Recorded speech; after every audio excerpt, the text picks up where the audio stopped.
tu bâtis ton autel? Pour qui est-ce que toi tu bâtis ton autel? Pour qui? Genèse chapitre 8, le verset 20 au verset 22. Je vais demander à Waïe rapidement de me prendre ce texte. La Bible dit ceci. Noé bâtit un autel à l'Éternel. Noé bâtit un autel à l'Éternel. Il prit de toutes les bêtes. Il prit de toutes les bêtes pures et de tous les oiseaux purs. Et de tous les oiseaux purs. Et il offrit des holocaustes. Noé offrit des holocaustes sur l'autel. Verset 21. L'Éternel sentit une odeur agréable. L'Éternel sentit une odeur agréable. Et l'Éternel dit en son cœur. Et l'Éternel dit en son cœur. Je ne maudirai plus la terre. Je ne maudirai plus la terre. À cause de l'homme. Parce que les pensées du cœur de l'homme. Parce que les pensées du cœur de l'homme sont mauvaises. Dès sa jeunesse. Et je ne frapperai plus tout ce qui est vivant. Je ne frapperai plus tout ce qui est vivant. Verset 22. Tant que la terre subsiste. Tant que la terre subsiste. Les semailles. Les semailles. Et la moisson. Et la moisson. Le froid. Le froid. Et la chaleur. Et la chaleur. L'été. L'été. Et l'hiver. Et l'hiver. Le jour. Et la nuit. Et la nuit. Ne cesseront point. Dépose la parole et acclame la parole de Dieu à ce point.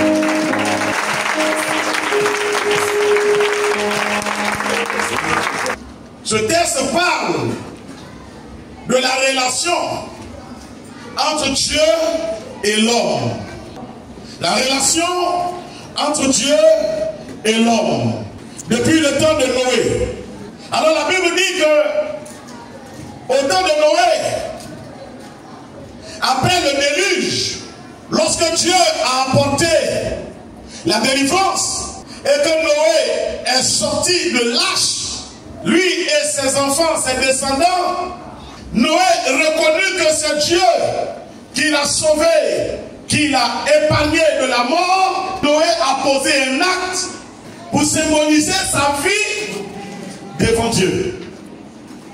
Et ce matin, m'appuyant sur ce texte au nom de Jésus par le Saint-Esprit pour m'adresser à toi, je voudrais que tu regardes ce texte-là et que comme Noé a symbolisé sa vie par son acte devant Dieu, que tu prennes la décision aussi de symboliser ta vie devant Dieu par des actes importants. Noé est sorti d'une preuve.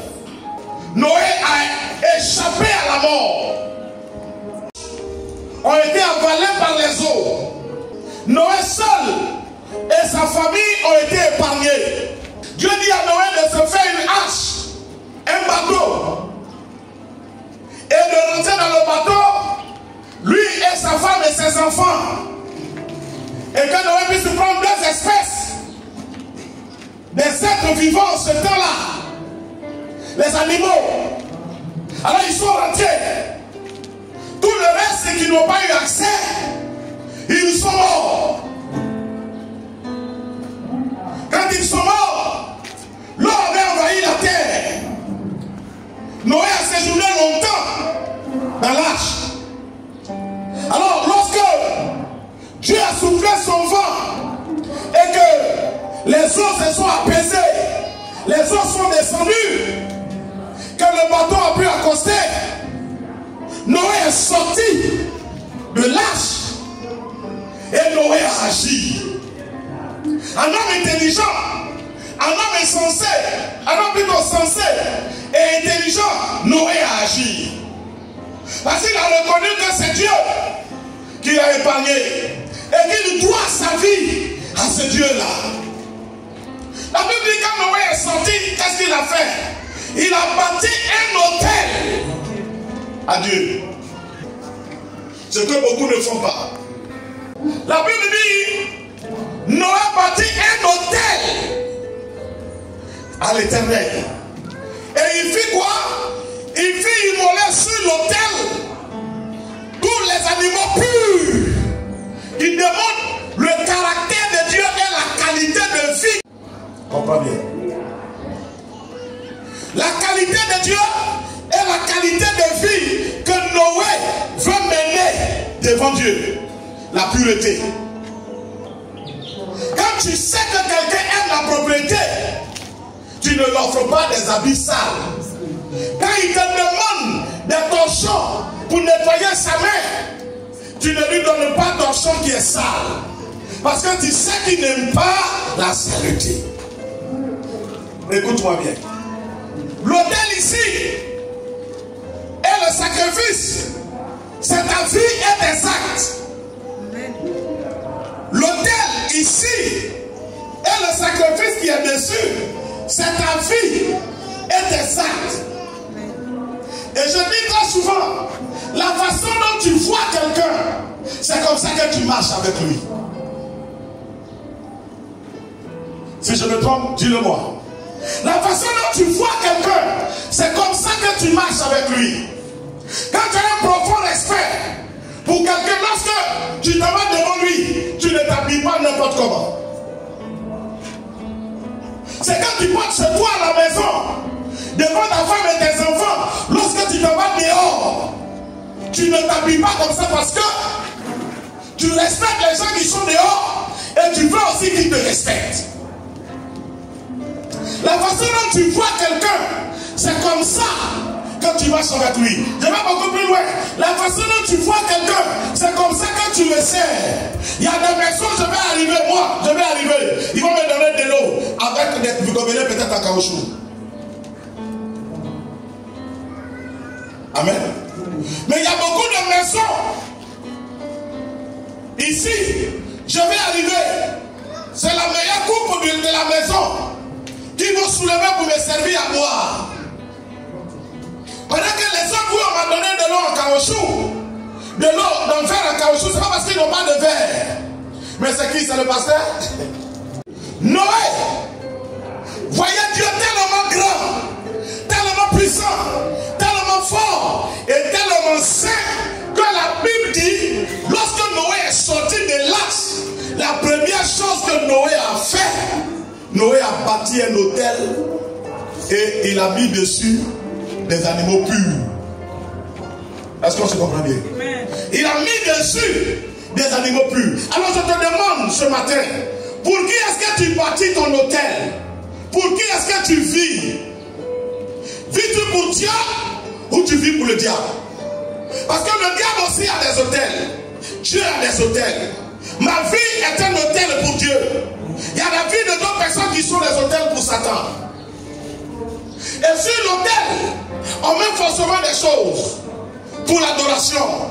Sur ma vie, qui est un autel à Dieu, je m'arrange pour poser des bons actes. Afin que l'odeur monte devant Dieu comme un parfum agréable. Sur la vie, n'est-ce pas, sur l'autel satanique qui est la vie de certaines personnes, ils seront pour mettre des mauvais actes. Qui donc dégagent des odeurs nauséabondes devant Dieu, mais qui sont des parfums de bonne odeur devant Satan. Je suis venu t'interroger, bien-aimés frères. La Bible dit Jésus revient bientôt. Et je le dis très souvent. Il revient chercher chacun et jugera chacun selon ses actes et ses œuvres. Noé a eu sa façon de voir la vie. Noé a eu sa façon de voir la vie. Comment toi tu bâtis ta vie? On n'a pas vu quand on lit, on n'a pas vu que l'ange de l'Éternel vient dire à Noé, bâtir un hôtel. Non. C'est Noé qui a pris la décision, après avoir réfléchi et constaté Dieu dans sa vie, il a décidé de se consacrer à Dieu. Et comme un homme ne peut pas se tuer, s'il se tue, il continue d'adorer comment? Ça, si vous comprenez bien. Amen. Si Noé saute la vie, il continue son adoration comment? Il faut que Noé soit vivant. Mais alors qu'est-ce que je fais? Je vais symboliser ma vie en bâtissant un autel et posant des bons actes sur l'autel, afin que Dieu apprécie ma vie. Afin que Dieu apprécie ma vie. Quel est l'autel que tu bâtis, frère? Quel est l'autel que tu bâtis, ma soeur? Quelle est la qualité de vie que tu mènes? Quels sont les actes que tu déposes dans ta vie ou sur ta vie? Quels sont ces actes? Ça glorifie Dieu ou bien ça irrite Dieu? Dieu te regarde, il est content. Je te dis, le salut est encore possible.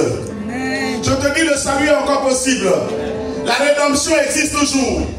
La repentance existe toujours. Si tu sais que ta vie est un autel qui est nauséabond devant Dieu, qui donne des odeurs nauséabondes devant Dieu, alors, à partir de cet instant, prends la décision de changer, de modifier cette vie-là. Parce que Dieu aime les bonnes odeurs. Alors, regarde dans le livre de 2 Corinthiens chapitre 2, le verset 14 à 17. Grâce soit rendue à Dieu, qui nous fait toujours triompher en Christ et qui répand par nous en tout lieu l'odeur de sa connaissance. Allons-y, verset 15.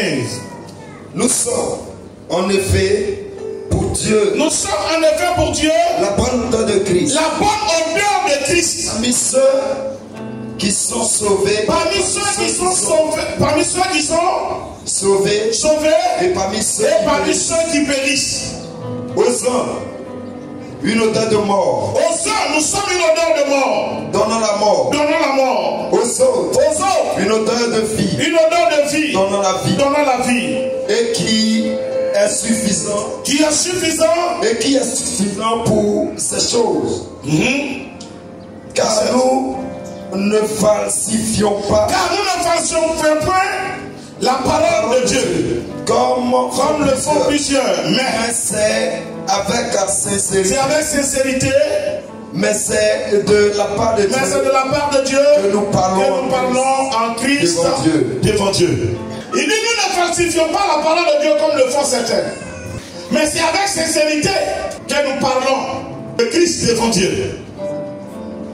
Car Dieu a fait de notre vie une bonne odeur. Est-ce que tu comprends bien? Christ a fait de notre vie une bonne odeur pour ceux qui sont sauvés et une mauvaise odeur donnant la mort pour ceux qui périssent. Ta vie donne quelle odeur? Ta vie à toi donne quelle odeur devant Dieu? Ta vie à toi donne quelle odeur au milieu des hommes? Ta vie donne quelle odeur? Alors, Noé dit, j'ai compris une chose de la part de Dieu. C'est que tant que le ciel et la terre subsisteront, la loi de la semence et de la moisson ne disparaîtront point.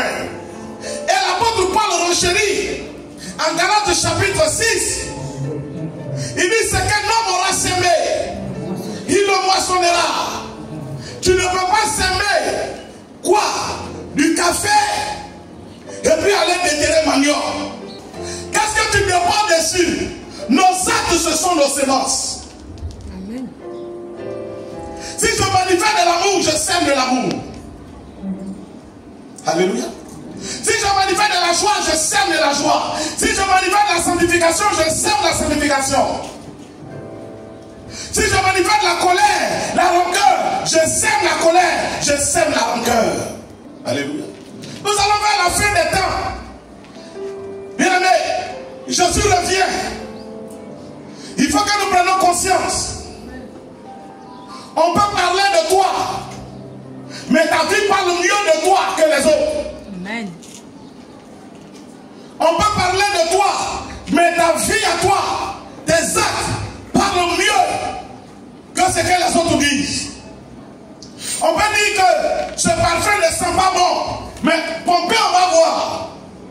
Quand on pompe, alors tout le monde saura si ça sent bon ou ça sent pas bon. Donc moi je peux venir mentir sur toi. Mais les actes que tu poses, celui qui agrée l'autel et le sacrifice qui est sur l'autel qui est Dieu, lui il sait. Est-ce que je parle à quelqu'un? Amen. C'est pourquoi je l'ai dit dimanche passé. Quelqu'un ne peut pas t'empêcher de réussir. Et je répète, quelqu'un ne peut pas t'empêcher de réussir. Pourquoi? Parce que ma vie est un autel d'adoration de Dieu. J'adore Dieu. Celui qui peut m'empêcher, c'est celui qui peut empêcher Dieu d'être adoré. Est-ce que je parle à quelqu'un? Hey, Amia. Celui qui peut m'empêcher d'adorer avancer, c'est celui qui peut empêcher Dieu. Oh, qui peut empêcher Dieu sur la terre? Personne. Prends conscience. Au nom de Jésus, prends conscience. Tu es combattu, simplement parce que tu es meilleur. Tu es persécuté parce que tu es meilleur. Alléluia. Tu es éprouvé parce que tu es meilleur. Alors si tu es meilleur, ne te laisse pas corrompre. Si tu es meilleur, ne te laisse pas salir. Si tu es meilleur, ne te laisse pas suer. Prends conscience que ta vie est un hôtel que tu as consacré à Dieu. On dit quoi, Seigneur, je prends l'engagement de te donner ma vie. Désormais, je décide de t'adorer. Je décide de te servir. Donc maintenant, les actes que je pose, ce sont les actes d'adoration, ce sont les actes, n'est-ce pas, des offrandes à Dieu que je fais. Est-ce que tu comprends bien? Amen. Et Dieu apprécie. La Bible dit, il ne dort ni de sommeil. Il apprécie. Et comme je l'ai dit, on peut parler de toi à tout le monde, mais à Dieu, on n'a pas besoin de parler de toi. Amen. Parce qu'il sait. Amen. Il voit. C'est pourquoi je préfère amener l'homme à se tourner vers Dieu. C'est ma mission d'ailleurs, qui m'a été confiée. C'est de t'amener à revenir à Dieu. Amen, amen. Et souvent quand les gens disent, on ne m'a pas vu, tu t'as trompé. C'est l'homme qui ne t'a pas vu. Mais celui à qui tu as confié ta vie comme un autel, qui consomme le sacrifice et apprécie l'odeur du sacrifice, il est omniscient, il est omnipotent, il voit, il sait tout.